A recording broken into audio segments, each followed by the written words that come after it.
की अनंत कोटि वैष्णव वृंद की ना आचार्य श्री हरिदास ठाकुर की प्रेम से कहिए श्री कृष्ण चैतन्य प्रभु नित्यानंद श्री अद्वैत राधा श्रीवासादि गौर भक्त वृंद की श्री श्री राधा कृष्ण गोपिका श्याम राधा कुंड की गोवर्धन की गंगा यमुना की मथुरा वृंदावन धाम की नवद्वीप मायापुर धाम की पुरुषोत्तम शतविघ्नपुरी धाम की की श्री श्री राधा राधिका भगवान की श्री श्री कृष्ण राम की जगन्नाथ बलदेव सुदामा महाराज की श्री श्री गोविंदा की जय गौर प्रेमानंदे और ग्लोरी टू सैम्बल कृष्ण और ग्लोरी टू सैम्बल कृष्ण और श्री श्री गुरु वैष्णव श्री गुरु और कुछ प्रभुपाद की आनंद जय काशी महोत्सव की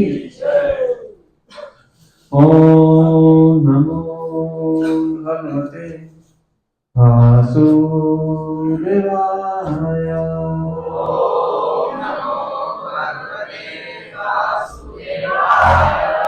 ओम नमो भगवते वासुदेवाय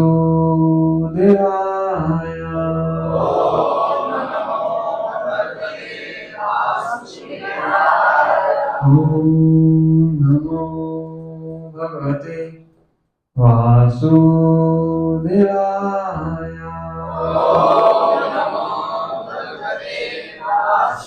नारायणं नमस्कृत्य नरं चैव नरोत्तमं देवीं सरस्वतीं व्यासं ततो जयमुदीरये नष्टप्रायेषु भद्रेषु नित्यं भागवतसेवया भगवती उत्तम श्लोके भक्तिर्भवति नैष्ठिकी कृष्णाय वासुदेवाय देवकी नंदनाय च नन्दगोपकुमाराय गोविन्दाय नमो नमः गोविन्दाय नमो नमः श्रीमद्भागवतम स्कंद 10 अध्याय 1 श्लोक संख्या 13। नहीं रहा ये तो फोकस के लिए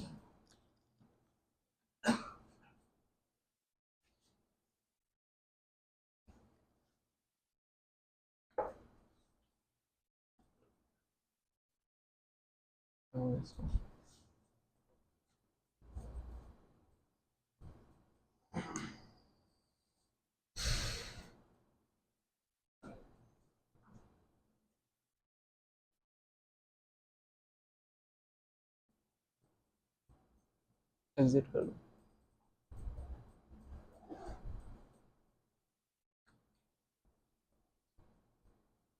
वायर ठीक से डलिए रहेंगे।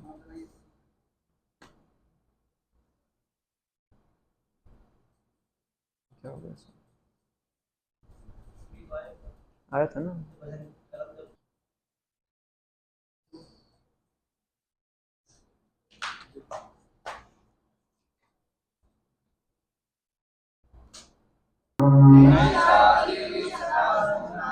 तत्तो धम्मविगाधते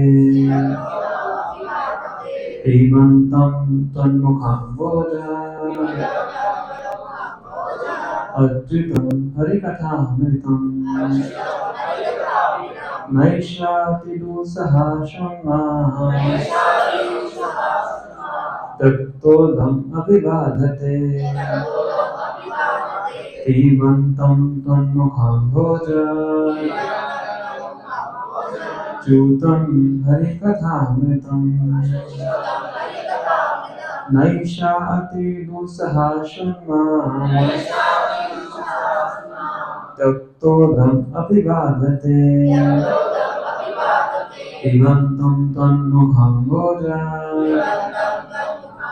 अच्युतं हरिकथामृतम्। प्रभु जी। नैषाति दुषः शृण्वां नैषाति दुषः शृण्वां तत्तोदमपि बाध्यते तत्तोदमभिवादते पिबन्तं त्वं मुखाम्बोज पिबन्तं तन्मुखाम्बोज अच्युतं हरिकथामृतम् अच्युतं हरिकथामृतम्। प्रभु जी। नैषाति दुषः शृण्वां नैषाति दुषः शृण्वां तत्तोदमपि तत्तोदमभिवादते पिबन्तं तं मुखं भोजां पिबन्तं तन्मुखाम्बोज अच्युतं हरिकथामृतम् अच्युतं हरिकथामृतम्। नैषाति दुषः शृण्वां नैषाति दुषः शृण्वां तत्तोदमभिवादते पिबन्तं तन्मुखाम्बोज अच्युतं हरिकथामृतम्। माता जी।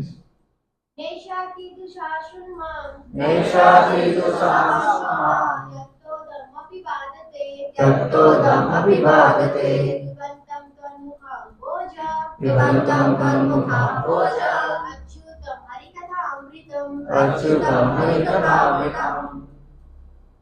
नैषाति दुषः शृण्वां नैषाति दुषः शृण्वां तत्तोदमपि बाधते तत्तोदमभिवादते पिबन्तं तन्मुखाम्बोज पिबन्तं तन्मुखाम्बोज अच्युतं हरिकथामृतम् अच्युतं हरिकथामृतम्। माता जी। नैषाति दुषः शृण्वां नैषाति दुषः शृण्वां तत्तोदमपि बाधते तत्तोदमभिवादते तन्मुखं भोजम् पिबन्तं तन्मुखाम्बोज अच्युतं हरिकथामृतम् अच्युतं हरिकथामृतम्। शब्दार्थ अनुवाद में प्राप्त है प्रभुपाद जी के द्वारा। प्रभुपाद की नाम नहीं ऐसा यह सब अति दूसरा सहने में अत्यंत कठिन शुद्ध भूख मांग मुझको तत् उदम जल ग्रहण करना छोड़ देने के बाद अभी भी बाधते बाधा नहीं डालता पिबन्तं पीते रहने पर तत्मुखाम्बोज अच्युतम् आपके कमल मुख से निकला हुआ हरि कथा अमृतम कृष्ण कथा का अमृत। अनुवाद ध्यान से सुनिए, मेरे बेटे दोहराइए। मृत्यु द्वार पर होते हुए अपने व्रत के कारण मैंने जल ग्रहण करना भी छोड़ दिया है, फिर भी आपके मुख कमल से निकले कृष्ण कथा रूपी अमृत का पान करने से मेरी असह्य भूख तथा प्यास मुझे किसी तरह भी बाधा नहीं पहुंचा रही। कौन किनको बोल रहा है? किनको? सुखदेव गोस्वामी। मृत्यु द्वार पर होते हुए अपने व्रत के कारण मैंने जल ग्रहण करना भी छोड़ दिया है, फिर भी आपके कमल मुख से निकले कृष्ण कथा रूपी अमृत का पान करने से मेरी असह्य भूख तथा प्यास मुझे किसी तरह भी बाधा नहीं पहुंचा रही। तात्पर्य ध्यान से सुनिए, थोड़ा सा बड़ा तात्पर्य है, धैर्य से सुनिए। 7 दिनों के भीतर मरने की तैयारी करने के उद्देश्य से महाराज परीक्षित ने भोजन तथा जल ग्रहण करना छोड़ दिया था। मनुष्य होने के नाते उनको भूख तथा प्यास लगनी स्वाभाविक थी, इसलिए सुखदेव गोस्वामी कृष्ण कथा बंद करना चाह रहे होंगे, किंतु महाराज परीक्षित उपवास रखने के बावजूद भी थके हुए नहीं थे। उन्होंने कहा, मेरे उपवास से उत्पन्न भूख तथा प्यास मुझे नहीं सताती। एक बार मैं अत्यंत प्यासा था तो जल पीने के लिए शमिक मुनि के आश्रम गया था, किंतु मुनि ने मुझे जल नहीं दिया। अतएव मैंने उस मुनि के कंधे पर एक मृत सांप लपेट दिया था, जिसके फलस्वरूप ब्राह्मण बालक ने मुझे श्राप दे डाला। किंतु अब मैं स्वस्थ हूँ। मैं भूख तथा प्यास से तनिक भी विचलित नहीं हूँ। इससे सूचित होता है कि यद्यपि भौतिक स्तर पर भूख तथा प्यास बाधक बनती है, किंतु आध्यात्मिक स्तर पर थकान जैसी कोई वस्तु नहीं होती। सारा संसार आध्यात्मिक प्यास के कारण कष्ट उठा रहा है। हर जीव ब्रह्म या आध्यात्मिक आत्मा है और उसे अपनी भूख प्यास बुझाने के लिए आध्यात्मिक भोजन की आवश्यकता पड़ती है। किंतु दुर्भाग्य ही कहेंगे कि संसार कृष्ण कथा के अमृत से सर्वथा अनजान है। इसलिए कृष्ण भावनामृत आंदोलन दार्शनिकों, धर्मवादियों तथा सामान्य लोगों के लिए वरदान तुल्य है।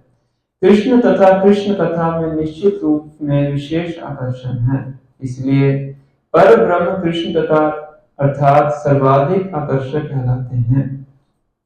अमृत शब्द चंद्रमा का भी द्योतक है और अंबुज का अर्थ है कमल। सुहावनी चांदनी तथा कमल की सुहावनी सुगंध मिलकर सुखदेव गोस्वामी के मुख से कृष्ण कथा सुनने में आनंद प्रदान कर रही थी। कहा भी गया है, मर्तिन कृष्ण मति न कृष्ण करता सतोवा मिथो विपद्ये गृहारठाना अदांत गोभे विशितांत मिश्रम पुनः पुनश्चर्यचर्यनाना। भौतिकवादी जीवन के प्रति अत्यंत आसक्त व्यक्ति अपनी अनियंत्रित इंद्रियों के कारण नारकीय स्थिति की ओर बढ़ते जाते हैं और एक बार चबाए हुए को पुनः पुनः चबाते रहते हैं। उनमें ना तो किसी के उपदेश से, ना अपने आप, ना ही इन दोनों के कारण कृष्ण के प्रति रुचि जागृत होती है। संप्रति सारा मानव समाज चर्वित चर्वन करने में लगा है।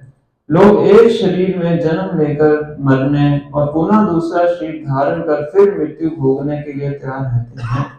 मृत्यु संसार वर्तुनी। इस जन्म मृत्यु के चक्कर को रोकने के लिए कृष्ण कथा अथवा कृष्ण भावनामृत नितांत आवश्यक है। किंतु जब तक सुखदेव गोस्वामी जैसे स्वरूप सिद्ध व्यक्ति से कृष्ण कथा नहीं सुनी जाती, तब तक सारी भौतिक थकान को दूर करने वाली कृष्ण कथा के अमृत का ना तो आनंद लिया जा सकता है, ना ही आध्यात्मिक अस्तित्व में आनंदमय जीवन भोगा जा सकता है। जब हम कृष्ण भावनामृत आंदोलन के बारे में सोचते हैं तो हम देखते हैं कि जिन्होंने कृष्ण कथा रूपी अमृत का आस्वादन कर लिया है, वे सारी भौतिक इच्छाओं का परित्याग कर देते हैं। किंतु जो कृष्ण या कृष्ण कथा को नहीं समझते, वे कृष्ण भावना भावी जीवन को मस्तिष्क धुलाई या मन नियंत्रण मानते हैं। ब्रेन वॉशिंग इसको बोलते हैं। एक और जहां भक्तगण आध्यात्मिक आनंद का अनुभव करते हैं, वहीं अभक्तों को यह देखकर हैरानी होती है कि भक्तों ने भौतिक लालसाओं का परित्याग कर दिया है। ओम ज्ञानांजनस्य ज्ञानांजनशलाकया चक्षुरुन्मीलितं येन तस्मै श्री गुरुवे नमः।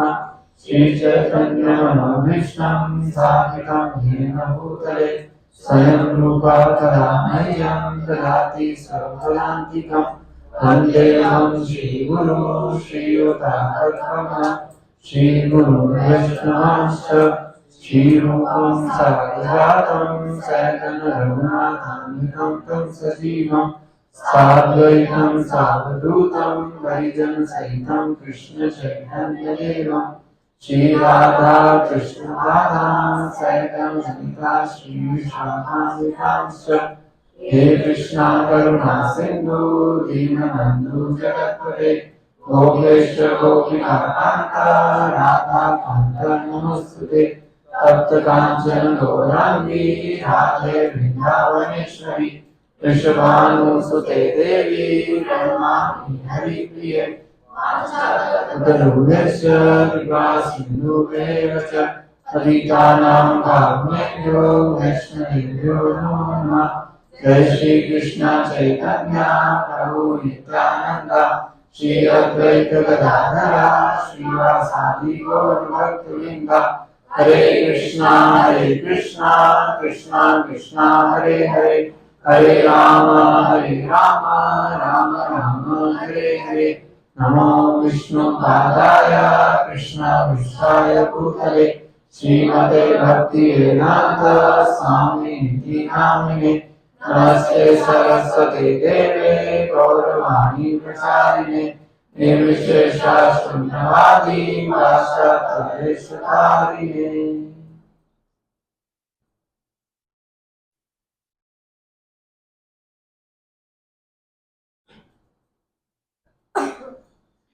हरे कृष्णा। आप सबका हार्दिक स्वागत है निर्जला काशी के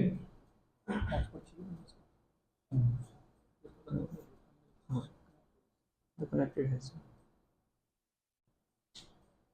तो बहुत महत्वपूर्ण एकादशी है आज।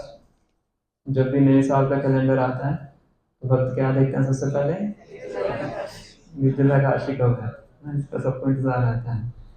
और भगवान की कृपा है कि भगवान ने इस एकादशी को कब रखा है, जून में रखा है। हर साल जून में ही एकादशी आती है। दिसंबर में रख देते तो फिर भी थोड़ा इजी हो जाता है।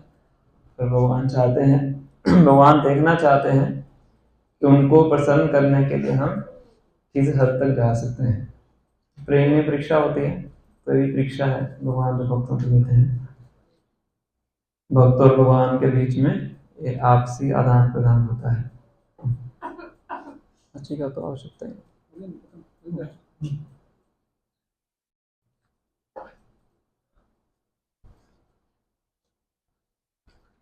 तो ये जो श्लोक हमने पढ़ा है ये 10वें स्कंद के पहले अध्याय का 13वां श्लोक है। तो जैसा कि प्रभुपाद जी तात्पर्य में बता रहे हैं कि 10वां स्कंद चल रहा है, मतलब 5-6 दिन निकल चुके होंगे सुखदेव गोस्वामी के। तो सुखदेव गोस्वामी शायद सोचा होगा कि परीक्षित महाराज थक गए होंगे, उनको प्यास लगी होगी, भूख लगी होगी, तो थोड़ा सा या तो ब्रेक ले लेते हैं या फिर कथा को जल्दी समाप्त कर देते हैं। 9th कैंटो के अगर आप अंत में जाएंगे, सुखदेव गोस्वामी ने बहुत ब्रीफ में भगवान श्री कृष्ण के बारे में बताया था। 9th कैंटो लास्ट चैप्टर के लास्ट 10 श्लोक पढ़ेंगे आप, तो उसमें लगभग 4-5 श्लोकों में सुखदेव गोस्वामी ने एक तरह से पूरी कृष्ण कथा को कवर कर दिया है कि ऐसे भगवान का अवतरण हुआ, उन्होंने ऐसे असुरों को वध किया, भगवान मथुरा में गए, द्वारका में गए, और उसके बाद भगवान ने क्या किया, अपने परिवार के बीच में युद्ध क्रिएट करके अपने धाम को वापस चले गए। ये 4-5 श्लोकों में उन्होंने बता दी 9th कैंटो के लास्ट में। पर परीक्षित महाराज ने उनको वहीं पर रोक दिया। तो ये क्या कर रहे हैं आप, इतना फास्ट फॉरवर्ड कर दिया, तो इसको क्या कीजिए, मुझे विस्तार से बताइए, हर चीज बताइए। भगवान का अवतरण कैसे हुआ, किस कारण से हुआ, कहाँ पे हुआ, क्यों उनको ब्रज में ले जाया गया, कैसे कैसे असुरों का वध किया, कितने साल भगवान वृंदावन में रहे, कितने साल मथुरा में रहे, कितने साल द्वारका में रहे, क्यों अपने स्वजनों के बीच में युद्ध करवाया, ये सब चीजें मुझे क्या कीजिए, विस्तार से बताइए। तो सुखदेव गोस्वामी के मन में आया होगा कि बहुत समय हो गया है, उनको भूख प्यास लगी होगी, तो उनके इस संदेह को दूर करने के लिए परीक्षित महाराज ये वाला श्लोक है उसको बोल रहे हैं। तो क्या कह रहे हैं श्लोक के अंदर, उनको आश्वासन दे रहे हैं कि आप चिंता करके कथा को रोकिए मत। मृत्यु द्वार पर होते हुए अपने व्रत के कारण मैंने जल ग्रहण करना भी छोड़ दिया है, फिर भी आपके मुख कमल से निकले कृष्ण कथा रूपी अमृत का पान करने से मेरी असह्य भूख तथा प्यास मुझे किसी तरह भी बाधा नहीं पहुंचा रही। परीक्षित महाराज को श्राप क्यों मिला था, प्यास के कारण तो श्राप मिला था। जंगल में गए थे शिकार करने के लिए, पानी नहीं मिल पाया तो ऋषि के आश्रम में गए, तो ऋषि उनका गैस रिसेप्शन नहीं कर पाए, समाधि में थे, तो उन्होंने मरा हुआ सांप उनके गले में डाल दिया, उनके बेटे ने उनको श्राप दे दिया। तो परीक्षित महाराज अपने राज्य में वापिस आते हैं, ऐसा बताया गया है वहां पे जैसे उनको श्राप के बारे में पता लगता है, पानी वगैरह नहीं पीते हैं, अपना राजमहल उतारते हैं और वहीं से गंगा के किनारे चले जाते हैं। मतलब पानी, जिस प्यास के कारण उन्होंने क्या किया था, अपराध किया था, वो पानी पिया नहीं है। और वैसे ही क्या कर रहे हैं, कथा सुन रहे हैं, 5-6 दिन निकल चुके हैं, फिर भी अब उनको वो प्यास नहीं लग रही है। जिस प्यास के लिए पहले अपराध किया था, अब वही प्यास उनको सता नहीं रही है। क्यों नहीं सता रही है? आध्यात्मिक स्तर पे हैं और आनंद आ रहा है। यहाँ पे क्या बताया है? कृष्ण कथा के अमृत का पान कर रहे हैं ना। तो जब अमृत का कोई पान करता है, उसको साधारण जल की आवश्यकता नहीं है। कह रहे हैं कि मैं अमृत का पान कर रहा हूँ, तो इसलिए अब क्या कह रहे हैं, मुझे भूख और प्यास नहीं सता रही, जो कि क्या है, असह्य है। जिसको सहन करना क्या है, आसान है मुश्किल है? या शाम को पूछेंगे यहाँ से। वो भी कुछ कह रहे हैं आसान, तो कह रहे हैं कि असहनीय है। जो व्यक्ति भौतिक स्तर पे है उसके लिए क्या है, असहनीय है। पर क्योंकि मैं अमृत का पान कर रहा हूँ, किस अमृत का, जो कि आपके मुख से निकल रहा है, उस अमृत का पान कर रहा हूँ, इसलिए मुझे ये भौतिक भूख और भौतिक प्यास मुझे अब सता नहीं रही। तो आप चिंता मत कीजिए, इसको कंटिन्यू कीजिए। परीक्षा वाले है ना, हम तो 10:30 बजते घड़ी देखना शुरू कर देते हैं। कुछ लोग घड़ी दिखाते भी हैं वक्ताओं को भी, देखो है ना, इसको बंद कर दीजिए। पर परीक्षा महाराज क्या कह रहे हैं, रोकने की आवश्यकता नहीं है। श्रीमद् भागवतम के फर्स्ट कैंटो के फर्स्ट चैप्टर के 3rd श्लोक में व्यास जी लिखते हैं, निगम कल्पतरोर गलितम फलम शुक्ल मुखात् अमृतो संहितम पिबत भागवतम रसमाल्यम मुहुरहो रसिक भूरि भावुका। कहते हैं कि अगर संपूर्ण वैदिक शास्त्र है, उसको एक पेड़ से कंपेयर किया जाए। किससे? पेड़। निगम कल्पतरु, तरु बोलते हैं पेड़ को, है ना। तो कैसा पेड़ है वो? कल्प वृक्ष है। कल्प वृक्ष का मतलब होता है जो उससे मांगो वो मिलेगा। इसी प्रकार से वेदास हैं, वेदों के अंदर इतना ज्ञान है, जो भी ज्ञान चाहिए आपको वेदों से मिलता है। इसलिए संपूर्ण वेदों को क्या कह रहे हैं, वो कल्प वृक्ष के समान है। और वृक्ष का सबसे महत्वपूर्ण पार्ट क्या होता है? फल होता है, फ्रूट। जिस पेड़ों पे फल नहीं लगते हैं, उन पेड़ों को इम्पायस ट्रीज बोला जाता है। मतलब पुण्य वृक्ष नहीं है। पुण्य वृक्ष उसको बोलते हैं जिसपे क्या लगता है, फल लगता है। निगम कल्पतरोर गलितम फलम। तो जब फल पेड़ पे लगता है, सबसे पहले फल क्या होता है? कच्चा होता है, उसको आप ग्रहण नहीं कर सकते हैं। और जब फल पक जाता है, उसके बाद वो खाने के योग्य बनता है। तो श्रीमद् भागवतम क्या है? पका हुआ फल है। किसका? सभी वैदिक शास्त्र। निगम कल्पतरोर गलितम फलम। गलितम फलम मतलब गला हुआ फल, पूरा पक चुका है। और जब उस फल के ऊपर कोई तोता मोल गा देता है, तो गांव के रहने वालों को पता होगा, जैसे अमरूद होता है ना, उसको तोता छू देता है तो बच्चे उसके पीछे भागते हैं उसको खाने की, तो उसकी मिठास और बढ़ जाती है। तो ऐसे ये जो श्रीमद् भागवतम है, ये किसके द्वारा बोला गया है? शुकदेव गोस्वामी। शुक मतलब पैरेट, पैरेट ही थे शुकदेव गोस्वामी पहले। तो क्योंकि ये जो श्रीमद् भागवतम है किसके मुख से निकला है? शुक मुखार, शुकदेव गोस्वामी के मुख से निकला है, इसलिए इसकी मिठास और ज्यादा बढ़ गई है। शुक मुखार अमृत द्रव संयुतम। तो क्या बन गया है? पूरा अमृत के तुल्य बन गया। इसलिए व्यास जी कह रहे हैं पीबत भागवतम रसम आल्यम। इसलिए क्या करो? पियो। किसको पियो? भागवतम के अमृत को पियो। तो आज किसको पीना है? हमें भागवतम के अमृत को पीना है, पानी को नहीं पीना है। पीबत भागवतम रसम आल्यम। जैसे पुस्तकालय होता है, उसमें क्या होती है? पुस्तकें होती है और कोई नहीं होता है। पर इस तरह से भागवतम में क्या है? रसम आल्यम, रस ही रस है और कुछ नहीं। बाकी शास्त्र में बहुत कुछ होता है, कर्म कांड भी होता है, ज्ञान कांड भी होता है, ध्यान योग वगैरह भी होता है। तो भागवतम में क्या है? केवल रस रस किसका रस? भक्ति का रस है, और कुछ है ही नहीं भागवतम। पीबर भागवतम रसमाल्यम मुहुर और रसिको भाव। मुहुर मतलब बार बार पी ना। कई बार लोग कहते हैं ना कि हम तो जी वृंदावन जाके आ गए, वो सब दोबारा नहीं जाना है, देख लिया। एक बहुत स्टैंडर्ड डायलॉग होता है, सब देख लिया जी, वृंदावन भी देख लिया, तो आप कल देख लिया, जगन्नाथ भी देख लिया, दोबारा नहीं जाए। पर यहाँ पे व्यासदेव क्या कह रहे हैं? बार बार पियो। ऐसा नहीं भागवतम एक बार पढ़ लिया बस उसको बंद करके किसी और को दे दिया। हमने तो भी पढ़ लिया एक बार, हमारा जीवन का लक्ष्य पूरा हो गया, वहां पढ़ लिया। इसको क्या करना है? बार बार। मोह रहो रसिक भूमि भाव का। तो जो रसिक वैष्णव है, जो उन्नत वैष्णव है, वो श्रीमद् भागवतों को बार बार पढ़ के उसके अमृत का आस्वादन करते हैं। जैसे श्री चैतन्य महाप्रभु जब जगन्नाथपुरी में थे, तो हर रोज गदाधर पंडित के पास भागवतम सुनने के लिए जाया करते थे। और जब भी उनसे पूछते थे कि क्या सुनना है, तो कह रहे ध्रुव चरित्र सुनाइए, प्रहलाद चरित्र सुनाइए। तो ध्रुव महाराज और प्रहलाद महाराज की कथा 100 से ज्यादा बार महाप्रभु सुन चुके, हर बार वही कथा सुनते थे। तो हर बार कोई एक चीज कैसे सुन सकता है? सुन सकता है भौतिक स्तर की कोई भी चीज एक बार सुन लीजिए, 2 बार सुन लीजिए, है ना। कोई नई मूवी रिलीज हुई है, कितनी बार जाके देख लेंगे? 10 बार। कोई विरला व्यक्ति होगा 10 बार जाके देख सकता है। एक बार मैक्सिमम 2 बार या 3 बार देख सकता है, उसके बाद उसको सब याद हो जाता है, मूवी देखने की इच्छा नहीं रहती। पर भागवतम क्या है? जितनी बार आप इसको पढ़ेंगे उतनी बार इसमें से आपको एक नया रस प्राप्त होता है। तो मंगल आरती है, वही मंगल आरती है, वही गुरु अष्टकम है, हरि नाम भी क्या है? वही है।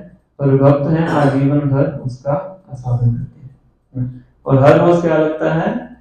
नया लगता है, क्योंकि भौतिक स्तर पे नहीं है।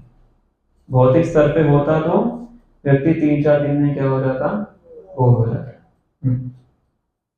तो इसीलिए बताया गया है कि ये जो श्रीमद् भागवतम का जो रस है, ये वैष्णव को तृप्त करता है।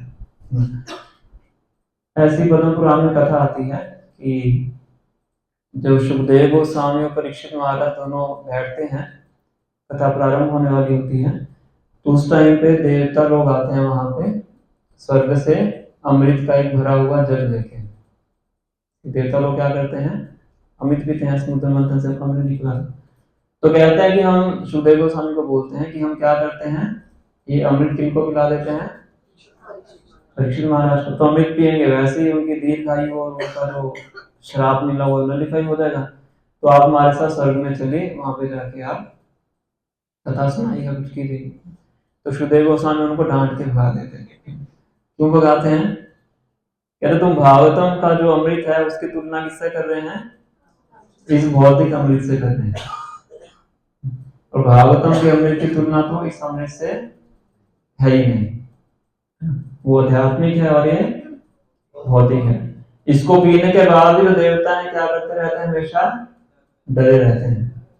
अमृत भी पीते हैं और हमेशा भयभीत रहते हैं कि हमारी कुर्सी छीन ना जाए, कोई आके हमें स्वर्ग से निकाल ना दे, है ना। हमारे पुण्यों का जब खत्म हो जाएगा खाता, तो हमें धरती में फिर जाना पड़ेगा, है ना। तो अमृत पीने के बाद भी क्या होता है? डर लगता है। पर भागवतम का अमृत पी के क्या होता है? शोक मोह भयापह। शोक खत्म हो जाता है। शोक किससे होता है? हमें भूतकाल का। भूतकाल में कुछ गलत हो गया आपके साथ, उसको सोच सोच के पेन होता है, उसको बोलते हैं शोक। मोह होता है वर्तमान में, इल्यूजन। और भविष्य का क्या होता है? भय होता है कि ये ना हो जाए, कि वो ना हो जाए, इसको बोलते हैं डर। शोक मोह भयापह। भागवतों को पढ़ने से क्या होता है? भूतकाल का शोक खत्म होता है, वर्तमान का मोह खत्म होता है, और भविष्य का भय खत्म हो जाता है। पर ये भौतिक अमृत को पी के नहीं होता है। तो इसलिए सुखदेव गोस्वामी कहते हैं इस अमृत को लो और वापस चले जाओ, हम दोनों यहाँ पे क्या करेंगे? भागवतम के अमृत का पान करेंगे। तो इस प्रकार से इसका वर्णन होता है श्रीमद् भागवतम का।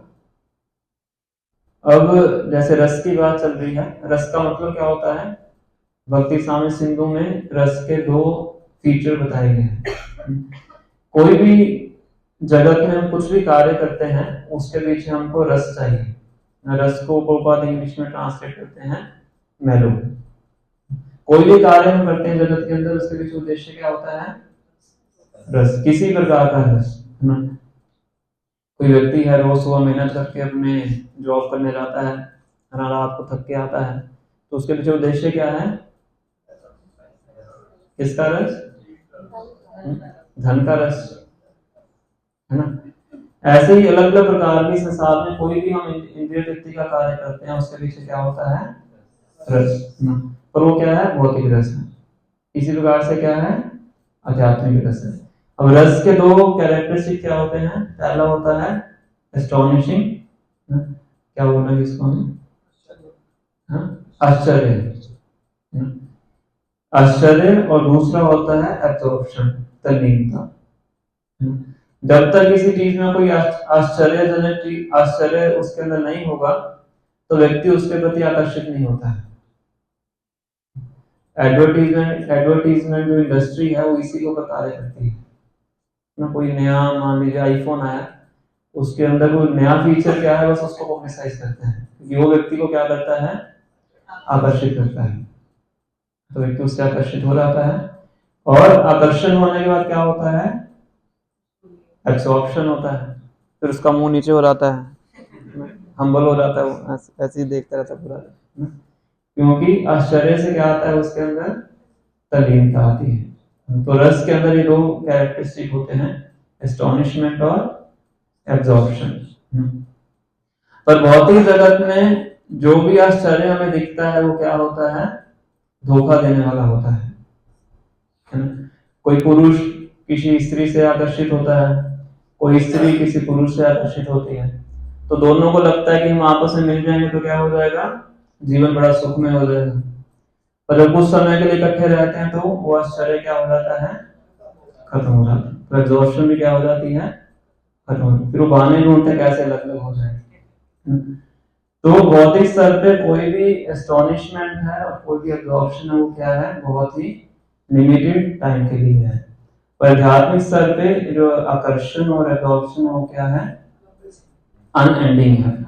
जैसे शिक्षा शास्त्र में पढ़ते हैं, आनंदम बुद्धि वर्धन, आनंद के समुद्र की क्या होती रहती है? हमेशा वृद्धि होती रहती है। तो श्रीमद् भागवतम में रस है, भगवान के नाम में रस है। श्री रूप गोस्वामी अपनी पुस्तक के इंट्रोडक्शन में श्लोक लिखते हैं, तो कहते हैं कि जब मैं जो दो शब्द उच्चारण करता हूं, कौन से दो शब्द? कृष्ण और नाम, ये दो सिलेबल्स हैं। कौन से? कृष्ण और नाम। तो जब मैं दो शब्द उच्चारण करता हूं तो मुझे इतना टेस्ट प्राप्त होता है, तो मेरे अंदर इच्छा उत्पन्न होती है कि मेरा एक ही मुंह क्यों है? मेरे कितने मुंह होने चाहिए? करोड़ों मुंह होने चाहिए। और जब ये दो शब्द मेरे कानों के माध्यम से प्रवेश करते हैं, मेरे हृदय में पहुंचते हैं, तो मेरे अंदर ये उत्कंठा होती है कि मेरे दो कान ही क्यों हैं? मेरे कितने कान होने चाहिए? करोड़ों कान होने चाहिए, तब जाके मैं इस हरि नाम के अमृत का आस्वादन कर पाऊंगा। ये एक मुंह और दो कान क्या है? सक्षम नहीं है, सफिशिएंट नहीं है क्या करने के लिए? भगवान के नाम के रस को प्राप्त करने के लिए।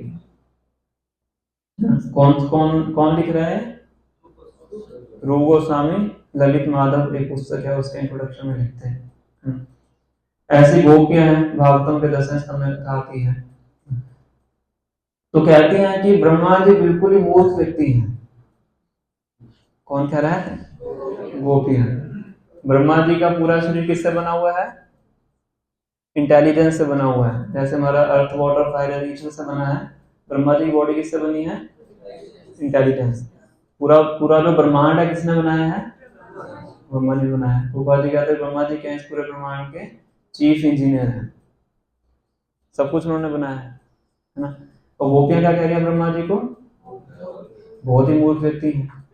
क्यों मूर्ख व्यक्ति है? क्योंकि आंखें बनाई हैं, आंखों को पलके बना दी ना। हम कृष्ण का दर्शन करते हैं, पलके नीचे हो जाती हैं, तो दर्शन करने में क्या होती है? बाधा होती है। जड़ उदीक्षता, जड़मति है किसकी? ब्रह्मा जी की। जड़ बुद्धि है, जड़ उदीक्षता पूरा श्लोक आता है। अतति यद भगवान हनि कानना त्रुटि युगायते तामवेश्यताम। जो कृष्ण और बलराम उसमें वृंदावन में जाते हैं गायत्री रहने के लिए, शाम को इस पे कथा करके रहने के ऊपर।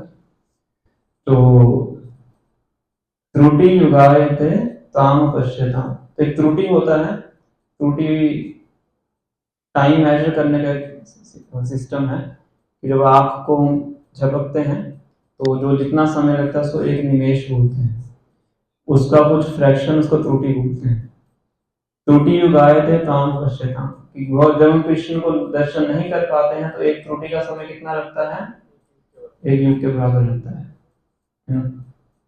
और उसके बाद जब वो दर्शन करने के लिए आते हैं, वे दर्शन करते हैं, जो पलके हैं ये बीच में डिस्टर्ब करते रहते हैं। तो ब्रह्मा जी कितने मूर्ख व्यक्ति हैं, उन्होंने क्या बना दिया? पलके बना दी, उनको बिल्कुल भी बुद्धि नहीं है। तो भगवान का जो रूप है, उसका जो रस है भक्त आस्वादन करते हैं। जैसे गोपी उदाहरण मैंने आपको बताई, भगवान का जो नाम है उसका जो भक्त है रस आस्वादन करते हैं। उससे किसका उदाहरण बताया हमने? रूप गोस्वामी का उदाहरण बताया, जो कह रहे हैं कि मेरे करोड़ों कान होने चाहिए, करोड़ों जीव होने चाहिए। और भगवान की जो कथा है उसका रस, उसकी उसकी कौन सी उदाहरण बताई हमने? परीक्षित महाराज और सुखदेव गोस्वामी। तो वास्तविक रूप में जो जो रस है वो किससे प्राप्त किया जा सकता है? वो केवल और केवल भगवान कृष्ण से ही प्राप्त किया जा सकता है। इसलिए भगवान का एक नाम है रसोवैसा।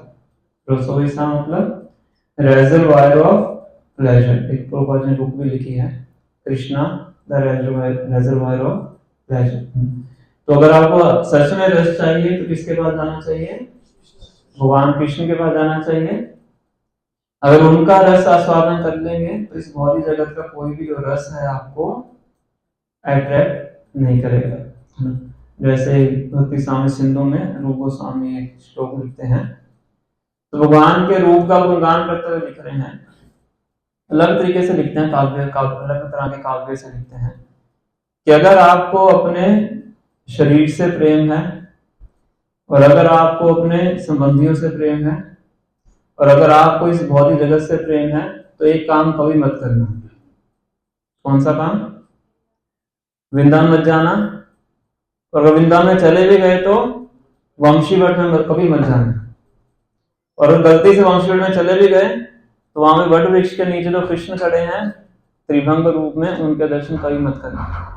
क्योंकि अगर एक बार दर्शन कर लिए तो शरीर से प्रेम खत्म हो जाएगा, समाज से प्रेम खत्म हो जाएगा, भौतिक जगत से प्रेम खत्म हो जाएगा। केवल क्या करने से? दर्शन करने से। कहाँ पे? वंशीवट में। तो आप मत चले जाना, जो योग्य है उसी को दर्शन होंगे। अभी हम साधना भक्ति करने का प्रयास कर रहे हैं। तो इसी प्रकार से ये है आध्यात्मिक स्तर का रस। और जो भौतिक स्तर का रस है, इसमें चर्चा किया था, रूपाली तात्पर्य में बता रहे हैं, वो किसके समान है? पुनः पुनर्चर्वित चर्वनाना।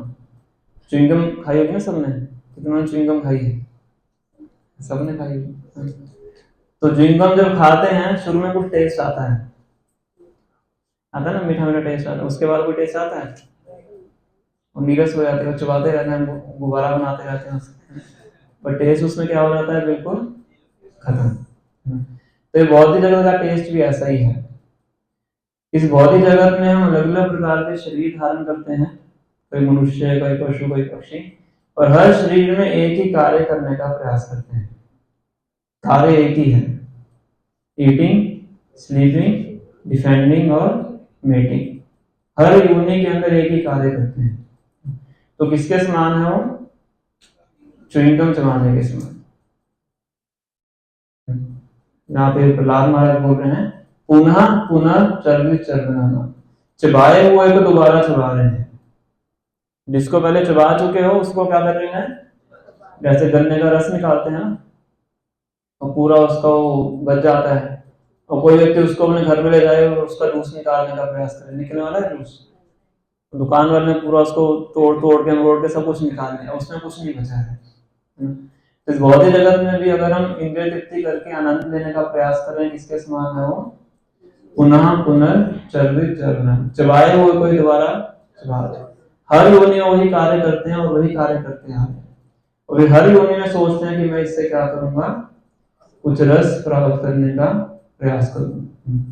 तो एक एक्सपेक्टेशन होती है रस की, पर वो रस प्राप्त नहीं होता है। पूरा दिन व्यक्ति सोचता रहता है कि ये करूंगा मुझे आनंद प्राप्त होगा, कर भी लेता है, वो आनंद प्राप्त नहीं होता है। उससे उसका फ्रस्ट्रेशन और ज्यादा बढ़ता है। इसलिए हर कोई फ्रस्ट्रेटेड है क्योंकि जो उसकी एक्सपेक्टेशन है वो कभी भी पूरी नहीं हो पा रही, पूरी हो भी नहीं सकती है इस जगत के अंदर। पर जो आध्यात्मिक रस है उससे हमारी जो अपेक्षा है उससे कहीं ज्यादा पूर्ति होती है। इतनी ज्यादा पूर्ति होती है आनंद की, बताया जाता है कि जब किसी भक्त को आध्यात्मिक आनंद प्राप्त होता है, उसका जो शरीर भी है उसको पूरी तरह से सहन नहीं कर पाता है, इतना आनंद उसके अंदर आता है। तो शरीर के अंदर भी क्या होता है, अलग अलग प्रकार के विकार प्रकट होते हैं, उसको अष्ट सात्विक विकार होते हैं। इतने आनंद की उसको प्राप्ति होती है। तो बताया जाता है कि मेन चीज रस के दो फीचर कौन से थे? नहीं, पहला क्या था? एस्टोनिशमेंट, आश्चर्य, और दूसरा एब्जॉर्प्शन।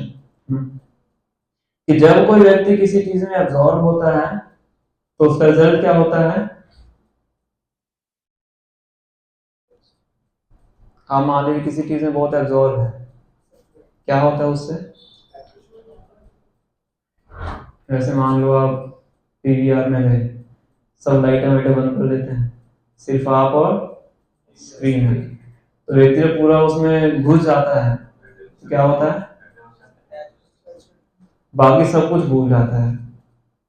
मैं किसके साथ आया था, मेरे साथ कौन बैठा है, इतने लोग भी बैठे हैं, वो अपने आप को हीरो हीरोइन से मैं करने लग जाता है, मैं ही हीरो हूँ, मैं हीरोइन हूँ। तो दो ताली मारते हैं, खुश होते हैं, हीरो ने कुछ कर दिया, उसको लगता है कि मैंने किया है। तो पूरा क्या हो जाता है उसके अंदर? एब्जॉर्ब हो जाता है। तो एब्जॉर्प्शन का मतलब क्या है कि जब हम बाकी सब कुछ भूल जाते हैं।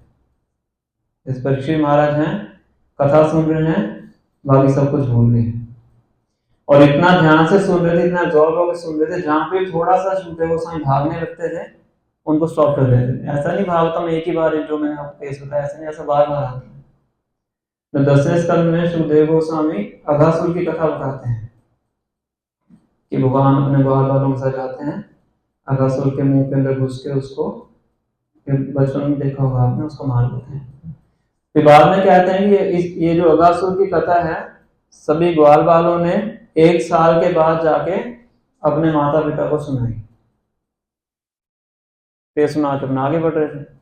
तो परीक्षित महाराज ने हमें रोक लिया, पहले ये बताओ 1 साल के बाद क्यों सुनाई, उसी दिन क्यों नहीं सुनाई? तो फिर पूरी ब्रह्म मोहन लीला जो सुखदेव गोस्वामी को वर्णन करते हैं, 2 चैप्टर एडिशनल उनके आ जाते हैं।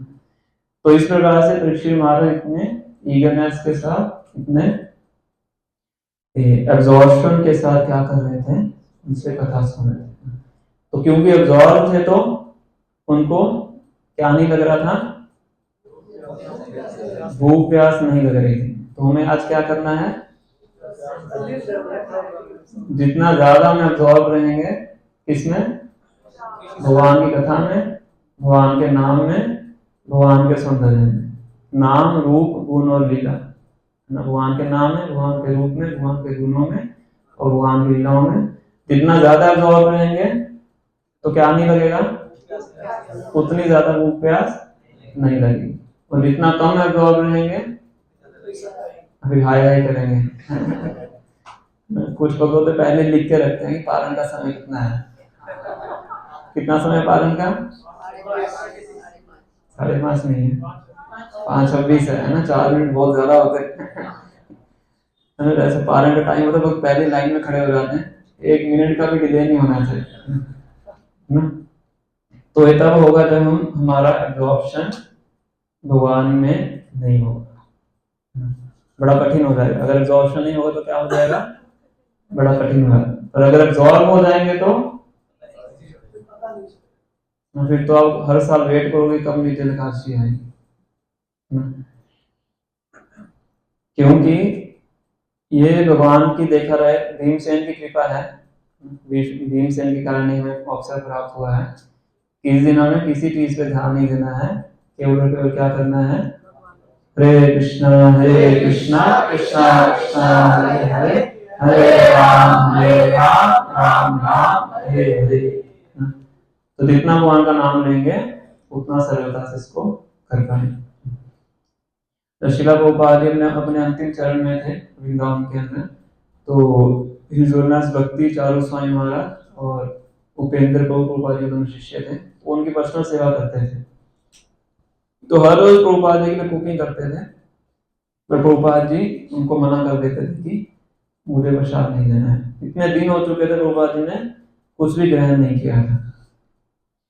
तो उसी टाइम निर्जला एकादशी का, उसके बीच में निर्जला एकादशी का दिन भी आता है। वृंदावन में निर्जला एकादशी बहुत ज्यादा गर्मी होती है वहां पे वृंदावन के अंदर।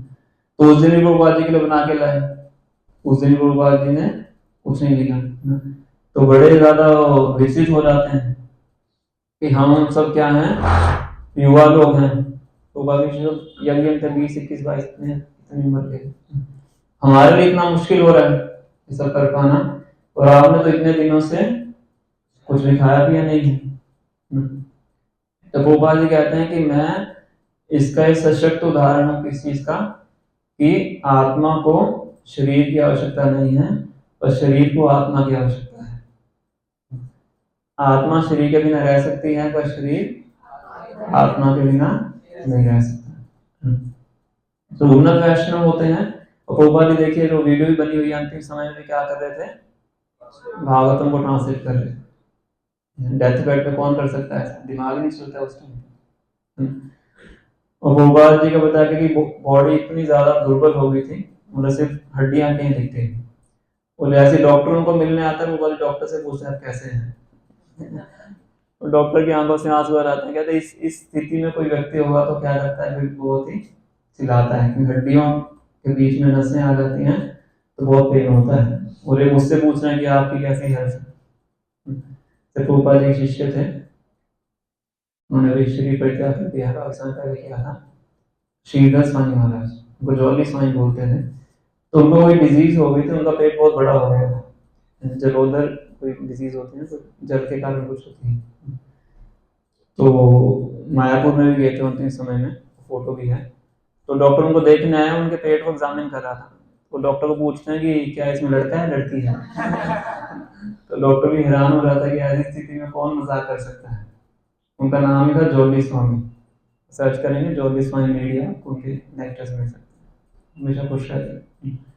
तो भक्त होते हैं कि भगवान में इतने तल्लीन होते हैं, उनको ये शारीरिक चीजें बिल्कुल भी सताती नहीं है। जैसे जन्माष्टमी का दिन था, जन्माष्टमी फास्ट कब तक होता है, वो निर्जल होता है। तो भक्त प्रभुपाद जी किसी मंदिर में थे, तो वहाँ पे काफी सन्यासी भी थे, प्रभुपाद जी शिष्य भी थे। सबने पूरा फेस्टिवल सेलिब्रेशन किया, अभिषेक किया, सब कुछ किया। तो कितना बज गया, 12 बजे। तो सबने सोचा कि अब क्या करेंगे, है ना, वहीं जाएंगे जहाँ पे जाना चाहिए। तो प्रभुपाद कहते थोड़ी देर हम क्या करेंगे, अभी कृष्णा बुक पढ़ेंगे। तो ऊपर से सब हरी हरी बोल देते हैं। अंदर से सबको लग रहा होता है कि प्रभुपाद जी को भी कृष्णा मुख की याद आनी थी। 12 बज गया, भगवान का अवतरण हो गया, तो अभी क्या करेंगे, कृष्णा मुख पढ़ेंगे। प्रभुपाद जी बैठ जाते हैं अपने आसन के ऊपर, तो किसी वक्त को बोलते हैं कि वो चैप्टर पढ़ो, भगवान श्री कृष्ण का जन्म होता है, थर्ड चैप्टर है, बर्थ ऑफ लॉर्ड कृष्ण। तो सब पढ़ते हैं, खत्म होता है, सबको उम्मीद जागती है कि चलो अब तो खत्म हो गया, अब प्रसाद पाएंगे। वो कहते नेक्स्ट चैप्टर। तो सबके डंडे गिरने लग जाते हैं, सब किसी को नींद आ रही है, किसी को भूख लग रही है। तो फिर उसके बाद चैप्टर खत्म होता है, फिर नेक्स्ट चैप्टर। ऐसे करते करते 2 घंटे निकल जाते हैं। और कुछ लोग तो खाने पीने का वही छोड़ देते हैं, अब तो कुछ खाने पीने वाला नहीं है, क्योंकि अगले दिन फिर फास्टिंग है। नेक्स्ट डे क्या है, प्रभुपाद जी का आविर्भाव दिवस होता है, व्यास पूर्णाहुति, फिर 12 बजे तक फास्ट होता है। तो पॉइंट क्या है कि जब हम पूरी तरह से अब्जॉर्ब होते हैं, वैसा नहीं प्रभुपाद जी ने कुछ खाया था, उन्होंने तो फास्ट रखा ही था। वो तो वृद्धावस्था में थे, 75-76 ईयर्स के। तो पर क्योंकि क्या थे, पूरी तरह से एब्जॉर्ब थे, तो उनको इस चीजों का कुछ भी फर्क नहीं पड़ रहा था। तो मेन चीज क्या है, एब्जॉर्प्शन है। भौतिक स्तर पे भी कुछ मात्रा में हम इस चीज को अनुभव करते हैं। ऐसे घर में कोई क्रिकेट मैच होता है तो बच्चे कैसे बैठ जाते हैं, बिल्कुल टीवी के साथ चिपक के बैठ जाते हैं, खींचना पड़ता है उनको खिलाने के लिए, उनको याद नहीं रहता है। बच्चों को आप देखिए जब खेल में बिल्कुल पूरे तल्लीन हो जाते हैं, उनको खाना पीना याद नहीं रहता, जबरदस्ती खिलाना पड़ता है। तो भौतिक स्तर पे जब ऐसी तल्लीनता हो सकती है, जैसे बिल्वा मंगल ठाकुर का उदाहरण आता है। बिल्वा मंगल ठाकुर एक वैश्य से संत थे, उनका नाम था चिंतामणि। वो वैश्य बेसिकली उनके गुरु ही थी लास्ट जन्म में, जो वैश्य कहते हैं, ऐसा बताते हैं। तो एक जगह पे गुणगान भी करते हैं, चिंतामणि को अपने गुरु के रूप में संबोधन करते हैं। तो इतने अब्जॉर्ब थे, बताया गया है कि उनके उस दिन घर में मृत्यु भी हुई होती है बिल्वा मंगल ठाकुर, और फिर भी रात को जाते हैं इनसे मिलने के लिए, वैश्य से मिलने के लिए। और जहां पे उनका घर था उसके बीच में एक नदी भी थी, और रात को पूरा तूफान आया हुआ था, नदी में पूरा तूफान आया हुआ था, फिर भी क्या करते हैं, एक लाश का सहारा लेके नदी को क्रॉस करते हैं। पता नहीं लगता है लाश है, उनको लगता है लकड़ी का कोई टुकड़ा है। नदी क्रॉस करते हैं, अब घर का दरवाजा बंद है, कैसे चढ़े, कैसे अंदर जाए, तो छत से एक सांप लटक रहा होता है, उसको रस्सी समझ के वो घर के ऊपर चढ़ते हैं, फिर चिंतामणि के पास जाते हैं। अब चिंतामणि वैसे तो वैश्य थी, पर अध्यात्मिक ज्ञान में उन्नत थी, किसी वजह से इस कार्य में हो, तो उनको बोलते हैं कि जितनी तल्लीनता तुम्हारी मेरे अंदर है, अगर उतनी ही तल्लीनता तुम्हारी किसमें हो जाए, भगवान कृष्ण में हो जाए, तो तुम्हारा जीवन सिद्ध हो जाएगा। ये बात उनके हृदय को पूरा छू देते, खत्म कर देती। तो उसी टाइम अपना सब कुछ छोड़ के वहां चले जाते हैं, वृंदावन चले जाते हैं, और चिंतामणि को अपने गुरु के रूप में स्वीकार करते हैं, गुणगान करते हैं, चिंतामणि गुरु में। बहुत अच्छा श्लोक है, चिंतामणि क्या है, मेरी गुरु है। फिर वृंदावन में जाके इतने अच्छे अच्छे भजन लिखते हैं, जो चौराष्टकम है उनके द्वारा लिखा हुआ पढ़ते हैं। वज्र सिद्धम नवनीत चौराग्र गए। तो भौतिक स्तर पर भी तल्लीनता होती है, पर इससे भी कई ज्यादा तल्लीनता हम प्राप्त कर सकते हैं आध्यात्मिक स्तर पे, जब हम भगवान के नाम रूप गुण लीला में हम एब्जॉर्ब हो जाएंगे। और जितना एब्जॉर्ब हम उसमें होंगे, तो बाकी जो शारीरिक स्तर की आवश्यकताएं वो क्या हो जाएंगी, वो नहीं बढ़ जाती है। जैसे वहां श्री कृष्ण भगवता के 3rd चैप्टर में बताते हैं, इंद्रियाणि प्राणी आहुर इंद्रिय कर्मणा मनसस्तु परा बुद्धि योग बुद्धि परतस्तु सा, कि जो आत्मा है या जो इंद्रियां हैं जड़ पदार्थ से ऊपर है। इंद्रियों के ऊपर कौन है, कौन है इंद्रियों के ऊपर, हमारी इंद्रियों को कौन नियंत्रित करता है, मन करता है। जैसे मन बोलता है इंद्रियां वैसे कार्य करती है। मन के ऊपर क्या है, इंटेलिजेंस, बुद्धि है। इंटेलिजेंस मन को वश में कर सकती है। इंटेलिजेंस के ऊपर क्या है, आत्मा। योग बुद्धि परतस्तु सा, तो जो आत्मा के स्तर पे होगा उसकी इंटेलिजेंस, माइंड और सेंसेस तीनों अपने आप ही क्या रहती हैं, वश में रहती है, अलग से प्रयास नहीं करना पड़ता है। तो इसीलिए भक्ति के अंदर बताया जाता है कि ये जो एब्जॉर्प्शन है जिसको हम चर्चा कर रहे हैं, तल्लीनता है, वो क्या है, बहुत महत्वपूर्ण है। क्योंकि अगर हम तल्लीनता से भक्ति करेंगे तभी हम अंतिम समय में क्या कर पाएंगे, भगवान का स्मरण कर पाएंगे। अभी तो केवल भूख और प्यास से जूझना है, मृत्यु के समय किससे जूझना पड़ेगा, भूख भी डॉक्टर कुछ खाने नहीं देंगे, आईसीयू में कुछ खाने नहीं देते हो, ना खाने देते, ना पीने देते, ना मिलने देते, ग्लूकोज से सब खिलाते हैं। भूख भी, प्यास भी, कष्ट भी, मानसिक रूप से भी कष्ट होता है, इमोशनल रूप से भी कष्ट होता है, शारीरिक रूप से भी कष्ट होता है ना। और जो माइंड होता है वो भी प्रॉपर ऑर्डर में नहीं होता है। तो अगर सिर्फ भूख और प्यास को हम सहन नहीं कर पाएंगे, तो मृत्यु के समय सब सहन करके भगवान का स्मरण कैसे करेंगे। तो ये जो एब्जॉर्प्शन है भक्ति के अंदर क्या है, बहुत आवश्यक है, तभी हम अंतिम समय में क्या कर पाएंगे, भगवान का स्मरण कर पाएंगे। अंते नारायण स्मृति, सभी पूरी भक्ति का एकमात्र निचोड़ क्या है, अंते नारायण स्मृति। प्रभुपाद जी बंगाली लैंग्वेज में बोलते थे, भजन करो साधन करो मरते जाने पर। कितना भजन किया है कितना साधन किया का पता लगेगा मृत्यु के समय पता लगेगा। जो साधना कर करते हैं ना, सही भरा गलत भरा का पता लगेगा मृत्यु के समय। अंत नारायण स्मृति, अंतिम समय में नारायण की स्मृति हो रही है कि नहीं, उससे पता लगेगा कि आपने भजन कैसा किया। तो इसलिए एग्जॉस्ट नाउ क्या है, बहुत आवश्यक है। तो आज का जो दिन है वो किसके लिए है?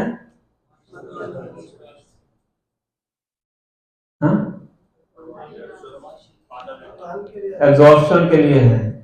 आज के दिन किसकी प्रैक्टिस करनी है? एब्जॉर्प्शन की प्रैक्टिस करनी है, तल्लीनता की प्रैक्टिस करनी है। किसमें तल्लीन होना है?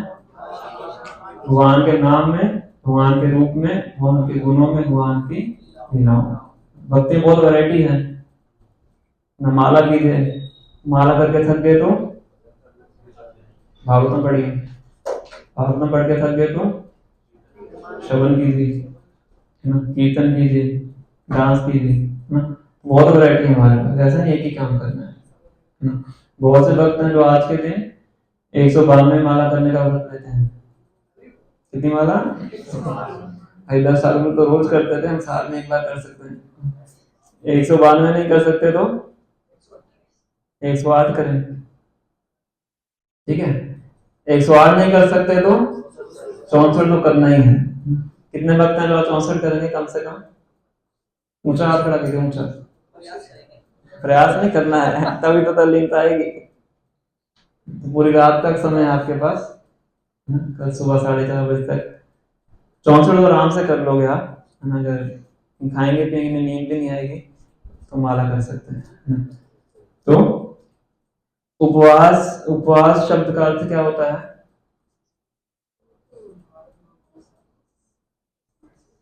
उपवास, उपवास का अर्थ क्या है? ऊपर वास करना। उपवास मतलब भगवान के निकट वास करना, उसको बोलते हैं उपवास। उपवास का केवल अर्थ ये नहीं होता कि ये नहीं खाना वो नहीं खाना, वो सब उसमें सहयोग करता है, इसलिए हम करते हैं। मुख्य कार्य क्या है? भगवान के निकट जाना, वो मुख्य कार्य है। तो हमें फोकस किस पे करना है? भगवान के निकट जाने पे करना है। ये नहीं पीना है वो नहीं खाना, उस पर फोकस नहीं करना है ना। अगर पूरा दिन सोच रहे हैं पानी नहीं पीना, पानी नहीं पीना, पानी की ओर जा रहेगी आप। फोकस किससे करना है? भगवान के निकट जाने पे फोकस करना है। डूज पे ज्यादा फोकस करना है, डोंट्स पे फोकस नहीं करना। ठीक है।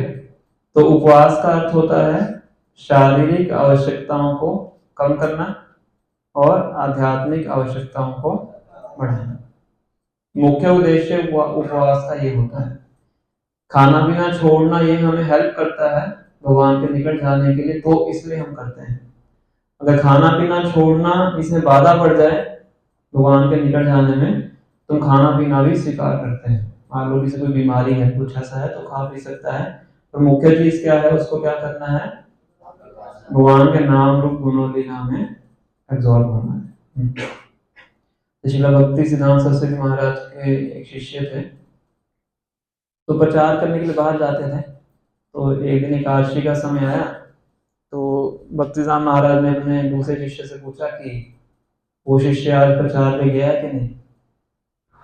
तो कहते उसने आज निर्जल एकादशी रखी है। बहुत से भक्त हैं जो हर एकादशी निर्जल रखते हैं, तो इसलिए आज प्रचार पे नहीं गया। क्यों नहीं गया प्रचार पे? निर्जल एकादशी रखा तो सो रहा है, रेस्ट कर रहा है। तो भक्ति महाराज क्या करते हैं? अन्न प्रसाद लेके जाते हैं उसको, क्या तुम अनाज ग्रहण करो पर क्या करो? प्रचार पे जाओ। तो निर्जल एकादशी करने का उद्देश्य नहीं है कि रूम में जाएं, एसी लगाएं और सो जाएं। 12 घंटे सो लिए, सुबह पारण के टाइम में उठेंगे तो एकादशी भी हो जाएगी और नींद भी हो जाएगी। व्रत रखा गया है, तो व्रत रखने का उद्देश्य ये नहीं है।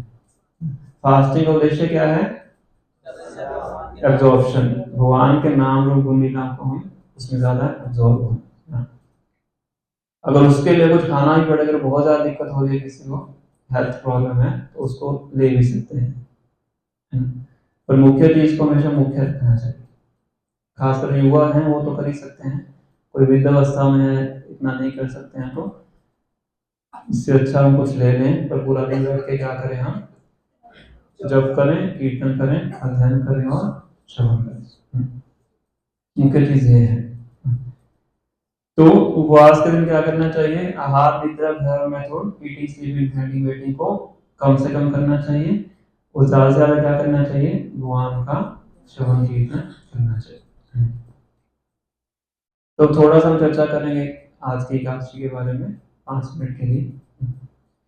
कुछ को पता भी होगा, कुछ नहीं पता होगा। तो इस एकादशी के महात्म्य में भीमसेन की कथा आती है कि भीमसेन व्यास देव के पास जाते हैं और उनको बोलते हैं कि मैं देखता हूँ सभी एकादशी की फास्टिंग करते हैं, पर मेरे लिए फास्टिंग करना संभव नहीं है।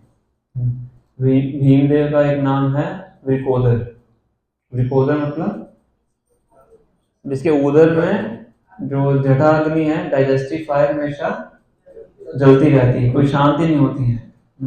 जब पांडव वन के अंदर रहते थे तो जितना भिक्षा करके लाते थे उसके 2 टुकड़े किए जाते थे, एक टुकड़ा भीम के पास और बाकी टुकड़ा पांचों 4 भाई और कुंती महारानी उसको खाते थे। आधा किसके पास आता था, भीम के पास। तो कहते हैं कि मेरे लिए फास्टिंग करना बिल्कुल भी संभव नहीं है, एकादशी रखना मेरे लिए पॉसिबल नहीं है। 24 एकादशी जो साल में आती है, तो व्यास जी कहते हैं कि जो एकादशी नहीं रखता है वो नरक में जाता है। ये एकादशी ना रखने का फल है। जो एकादशी नहीं रखेगा कहाँ जाएगा, नरक में। क्योंकि एकादशी के दिन जितना ही पाप होता है सब अनाज में चला जाता है। अनाज ग्रहण करते हैं तो हम एक तरह से पापों को स्वीकार करते हैं। तो भीमसेन बताया था कब कांपना शुरू कर देते हैं, शास्त्रों में विश्वास करते थे। तो कहते नहीं, मुझे कोई उपाय बताइए कि जिससे मुझे उपवास भी ना रखना पड़े और नरक में भी ना जाना पड़े।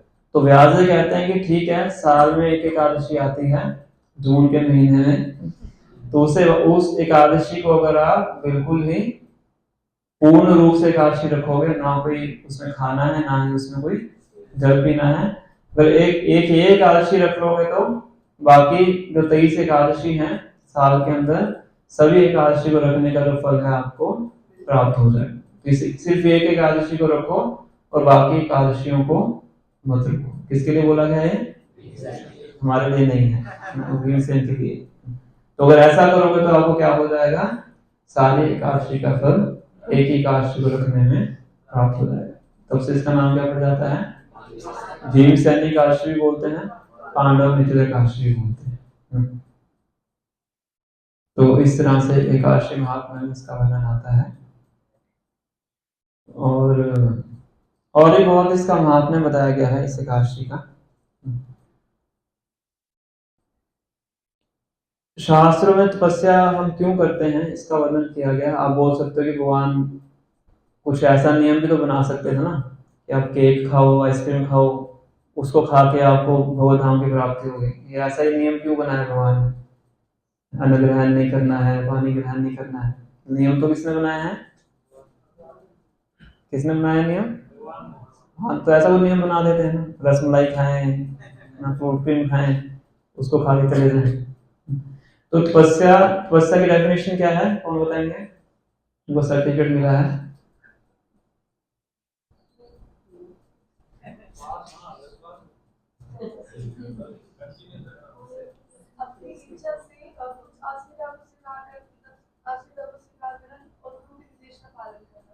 एक और मिसिंग है, उच्च उद्देश्य की प्राप्ति, voluntarily accepting inconvenience under higher supervision for some higher cause। स्व इच्छा से असुविधा स्वीकार करना किसी उच्च उद्देश्य की प्राप्ति के लिए, किसके निर्देशन में, गुरु के निर्देशन, अपने निर्देशन में नहीं। इसको क्या बोलते हैं, तपस्या।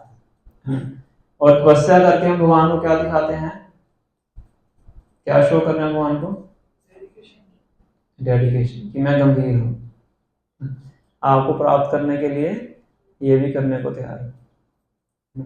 तो भगवान ऐसा नहीं कि भक्तों को दुखी देख के सुखी होते हैं, पर भक्तों की जो डेडिकेशन है, उनकी डिटर्मिनेशन को भगवान बढ़ाना चाहते हैं। वो देखना चाहते हैं कि ये मजाक करने आया है, गंभीर है।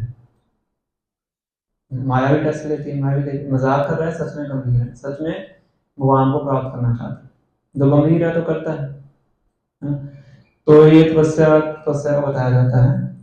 और एकादशी का एक नाम हरिवस्त्र भी है, माधव तिथि भी बोलते हैं। हरिवस्त्र का मतलब क्या है कि भगवान हरि के पास वास करना है। पूरा दिन किसको समर्पित है? भगवान को समर्पित है। माधव तिथि भगवान कृष्ण की ही तिथि है। तो इसलिए हम तपस्या करते हैं। पर तपस्या करने से हमारा शुद्धिकरण होता है। तपस्या करने से अहंकार में वृद्धि नहीं होनी चाहिए। तपस्या का साइड इफेक्ट क्या है? कई बार तपस्या करने से क्या होता है? अहंकार। देखो मैंने नीचे रखी है ना, ये वक्त तो नहीं रख पाया, तो मैं क्या हो गया? श्रेष्ठ हो गया उस वक्त से, है ना। तो तपस्या का फल अहंकार नहीं होना चाहिए। तपस्या का फल क्या होना चाहिए? शुद्धिकरण। हमारे महाराज बोलते हैं, fasting for the body, feasting for the ego. Body से हम फास्टिंग करते हैं, फीस्टिंग किसके लिए हो रही है? ईगो के लिए। शरीर कमजोर हो रहा है और ईगो बढ़ रही है। ये तपस्या का क्या है? साइड इफेक्ट है। पर तपस्या करने से क्या होना चाहिए? हमारा शुद्धिकरण होना चाहिए। आराध्य थे यदि हरि तपसा तथा की, ना आराध्य थे यदि हरि तपसा तथा की। अगर हरि की आराधना कर रहे हैं तो तपस्या करने की क्या आवश्यकता है? क्योंकि हरि की आराधना में सब कुछ होता है। अगर हरि की आराधना नहीं कर रहे हैं तो तपस्या करके क्या लाभ है? संसार में बहुत से लोग तपस्या करते हैं। कुछ को देवी ने बताया काशी कब रखनी चाहिए। मैं कल वीडियो डाली थी ना, उसमें मेरे कुछ ने पढ़ी, काशी की भी 2-2 तिथियां होती हैं कई बार। पूरा एकादशी, भरा एकादशी। जो पूरा एकादशी रखते हैं उसको रखने से क्या होता है? आसुरिक प्रवृत्तियां बढ़ती हैं। संसार में लोग बहुत ही तपस्याएं करते हैं, बहुत ही तपस्याएं होती हैं, उसमें कुछ भगवान होते हैं। जैसे कुछ लोग कुछ राजनीतिक टेंशन करते हैं, फास्टिंग डेथ। तो कह रहे हैं ना आराध्य थे यदि हरि तपसा तथा की। मगर हरि की आराधना नहीं की है तो तपस्या करने का लाभ ही क्या है? क्योंकि तपस्या का उद्देश्य क्या है? हरि के समीप जाना। स्मर्तव्य सततम विष्णु विस्मर्तव्य न जातु सर्वे विधि निषेधासुर एतद् किंकर। सभी विधि निषेधों का एकमात्र लक्ष्य क्या है? स्मर्तव्य सततम विष्णु। हमेशा सततम मतलब 24 आवर्स स्मरण करना किसका? भगवान कृष्ण। ये तपस्या करने का उद्देश्य है। कोई भी कार्य करें पहले उसका उद्देश्य पता होना चाहिए। तो आज हम फास्टिंग कर रहे हैं, उसका उद्देश्य क्या है? भगवान का स्मरण करना, भगवान में तल्लीन होना, अब्सॉर्ब होना, ये हमारा उद्देश्य है। इस उद्देश्य को हमेशा याद रखना चाहिए। इस उद्देश्य के साथ करेंगे तो हम कोई कष्ट का अनुभव नहीं करेंगे और लक्ष्य को प्राप्त करेंगे। तो ये बहुत अच्छा हमें सौभाग्य और अच्छी अपॉर्चुनिटी हमें प्राप्त हुई है। तो भक्ति सेल के ऊपर है। जितना ज्यादा लाभ उठाना चाहे हम इससे लाभ उठा सकते हैं। तो बहुत से इसके महात्म्य बताए गए हैं। महात्म्य में लिखा गया कि कैसे जो पिछले जन्मों में हमने जितने पाप किए हैं किसके समान है? सुमेरु पर्वत के समान है। सबसे बड़ा पर्वत है सुमेरु। तो ये पूरा पर्वत हमारा इस एकादशी को रख के क्या हो जाता है? नष्ट हो जाता है। मतलब जितने पिछले पाप हैं सब क्या हो जाते हैं? खत्म हो जाते हैं इस एकादशी को रखने से। और भगवान के धाम जाने के योग्य होते हैं। और इस एकादशी को रखने की विधि मैंने पहले ही बताई थी, मैं भी आपने सुना होगा। दशमी के दिन एक टाइम खाना चाहिए और एकादशी को पुनः निकले रहना चाहिए। और द्वादशी के दिन बताया गया है कि पहले भक्तों को, ब्राह्मणों को खिला के फिर खाना चाहिए। सबसे अच्छा मौका होता है मंदिरों में हम प्रसाद सर्विंग करें, उसके बाद खुद ग्रहण करें।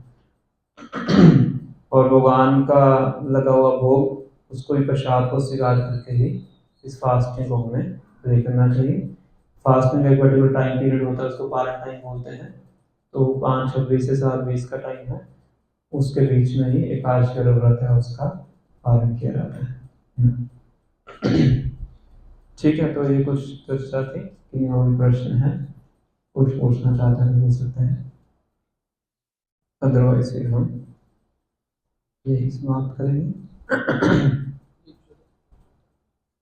स्टार्टिंग में आपने लिया था कि परीक्षित महाराज को भूख प्यास नहीं सता रही थी, वो absorb थे उसमें।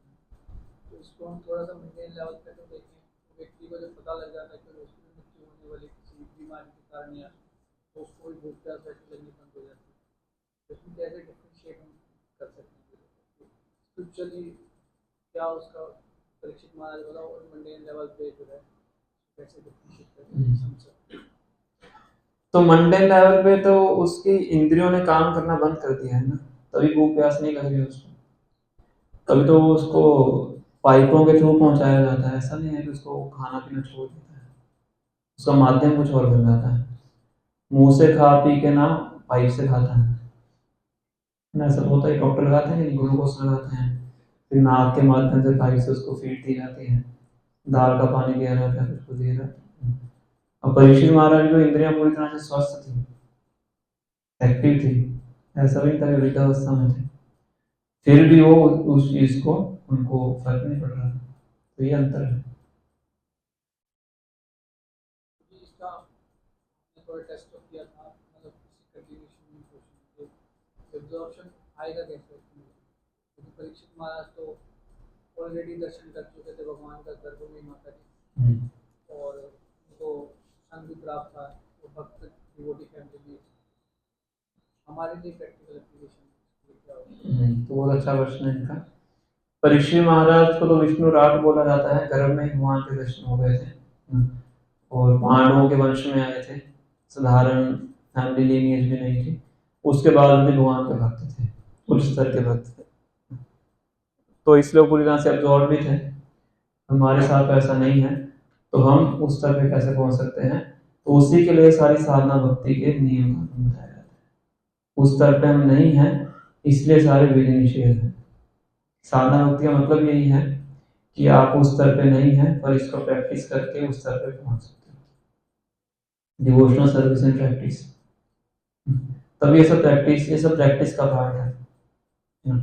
साधना भक्ति का मतलब क्या होता है कि आप करना नहीं चाहते हैं, पर उसको कर रहे हैं, किस लिए?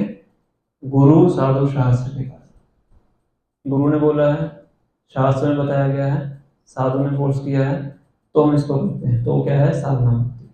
करना नहीं चाहते हैं, पर हमें पता है कि मेरे लिए अच्छा है, तो उस प्रेशर में उसको करते हैं। और जब इसको करते रहेंगे साधना भक्ति को, फिर धीरे धीरे हम स्पॉन्टेनियस डिवोशनल सर्विस से पहुंचते हैं, तो उस स्तर पे जाके ये एब्जॉर्प्शन प्राप्त होती है। उसके बाद भौतिक धर्म व्यक्ति को ये चीजें नहीं आती। छठ को शाम को उदाहरण देते थे, कुछ खाते पीते भी नहीं थे, ब्रज में रहते थे। हरिदास ठाकुर थे, 192 माला किए बिना कुछ खाते पीते नहीं थे। 192 माला में कितना टाइम है? 22 घंटे लग जाए। और ऐसा भी नहीं है कि बहुत पुरानी पुरानी बातें हैं, आज के टाइम पे भी हम देख सकते हैं, जो हमारे वर्तमान आचार्य हैं, हमारे आसपास के भक्तों में देख सकते हैं। जयपता का साईं महाराज को देखिए, ऐसी कंडीशन में बुक डिस्ट्रीब्यूशन करते हैं। मायापुर में सुबह अनाउंस होते हैं स्कूल, उसमें महाराज का स्कूल भी अनाउंस होता है। तो ऐसी कंडीशन में बुक डिस्ट्रीब्यूशन करते हैं, ट्रैवलिंग करते हैं। बहुत से उदाहरण, राधामोहन स्वामी महाराज को जब ब्रेन स्ट्रोक हुआ, उसके बाद भी कथा करते थे। एक बार नवयुगेंद्र स्वामी महाराज से किसी ने पूछा, तो क्या उन्होंने बताया कि मेरा ऑपरेशन है 2 साल से पेंडिंग है। वो उसको टालते रहते हैं, चलो एक अगले महीने करवाएंगे, अगले महीने करवाएंगे, करते रहते कितने साल बीत गए। तो हम वर्तमान आचार में देखते हैं, तो भगवान के नित्य पार्षद हैं, उनमें भी ये सब प्राप्त होता है। क्योंकि अर्थ निवृत्ति से ऊपर उठते हैं तो निष्ठा, रुचि, आसक्ति, भाव है। रुचि का मतलब ये है कि उसको इतनी रुचि हो जाती है, बाकी सब चीजों से उसकी रुचि हट जाती है। तो ये ऑप्शन हमें जो साधना भक्ति के स्तर से आगे बढ़ेंगे तो प्राप्त होती है, उसी की प्रैक्टिस है। जब हम किसी से मोहब्बत करते हैं तो वो मोहब्बत चरम सीमा पे होती है तो सब काम करवाते हैं। तो वो सारा खेल मोहब्बत है। जब ऐसे ही ये भौतिक दुनिया का बता रहा है, श्री पदार्थ का उसने पहाड़ खोद के नदी निकाल दी। तो इसी तरह जब ठाकुर जी से मोहब्बत हम चरम सीमा पे करेंगे तो सब काम होगा। सारा खेल मोहब्बत। तो ये मोहब्बत तो भौतिक शब्द है। हाँ, लेकिन इसको जो निष्ठा सही शब्द है वो प्रेम है। हाँ हाँ, तो इस शब्द के बहुत गलत कॉनोटेशंस भी हैं। भगवान के लिए जो इस्तेमाल होता है वो प्रेम है। आत्म इंद्रिया प्रीतिवांछा तारे बले काम, कृष्ण इंद्रिया प्रीतिवांछा धरे प्रेम नाम। तो मैंने आपको बताया कि भौतिक स्तर पे भी कुछ हद तक तल्लीनता होती है। तो मैंने बच्चों का उदाहरण दिया था आपको, दुर्गा मंगल ठाकुर का उदाहरण दिया था ना। एक उनका भी उदाहरण देते हैं जो हमारे प्रेसिडेंट भी थे, अब्दुल कलाम आज़ाद। उनसे उन्होंने शादी नहीं की थी पूरा जीवन, तो उन्होंने उनसे किसी ने पूछा कि ऐसा आप कैसे कर पाए। तो कहते जब मैंने लेबोरेटरी में प्रवेश किया तब मैं युवा था, जब बाहर आया तो मैं मृत हो चुका था।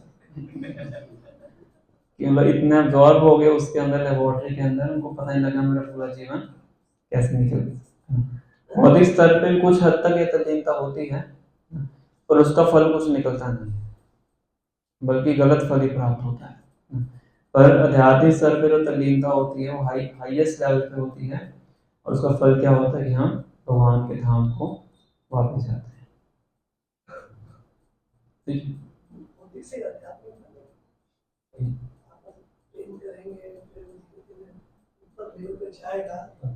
हाँ, अभी हम पूरी तरह से भौतिक जगत में लिखते हैं, कदम बढ़ा रहे हैं हम आध्यात्मिक जगत की तरफ, तो उसको डायरेक्शन चेंज कर रहे हैं, तो उसके लिए साधना लगती है। अभी हमारी तल्लीनता कहाँ पे है? बहुत जगत में। 10 गुलाब जामुन खिलाओ आराम से खा लेंगे, तल्लीनता है उसके अंदर। तो 10 माला करने को बोले तो बहुत से आर्गुमेंट्स आते हैं, यही मंत्र क्यों लें, इसी तरह से क्यों लें, क्या आवश्यकता है। तो अभी हमें क्या करना है, उस तरफ से इस तरफ आना है, उसके लिए प्रैक्टिस कराना है। चित्त शुद्धि का सबसे जल्दी कोई सरल मार्ग? चित्त शुद्धि का सरल मार्ग शिक्षाशास्त्र का पहला श्लोक कौन सा है?